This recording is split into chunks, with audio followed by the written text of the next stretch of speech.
দুই বন্ধু জঙ্গলের পথ ধরে হাঁটছিল। হঠাৎ তারা দেখল এক বিশাল ভল্লুক তাদের দিকে তেড়ে আসছে। এক বন্ধু নিজের জান বাঁচাতে দ্রুত গাছে উঠে পড়ল, কিন্তু অন্যজন গাছে চড়তে জানত না।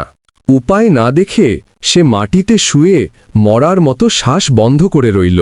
ভল্লুকটি এসে তার নাক মুখ শুকে ভাবল সে মারা গেছে, কারণ ভল্লুক মরা মানুষ খায় না। ভল্লুক চলে যাওয়ার পর প্রথম বন্ধু গাছ থেকে নেমে এসে মজা করে জিজ্ঞেস করল, ভল্লুক তোমার কানে কানে কি বলে গেল? অন্যজন শান্ত গলায় উত্তর দিল, ভল্লুক বলে গেল, বিপদের সময় যে বন্ধু ফেলে পালায় তার থেকে সব সময় দূরে থাকতে। গল্পের শিক্ষা: বিপদের দিনেই আসল বন্ধুর পরিচয় পাওয়া যায়। এমন আরও মজার ও শিক্ষণীয় গল্প পেতে ভিডিওটিতে একটি লাইক দিন এবং আমাদের চ্যানেলটি এখনই সাবস্ক্রাইব করুন।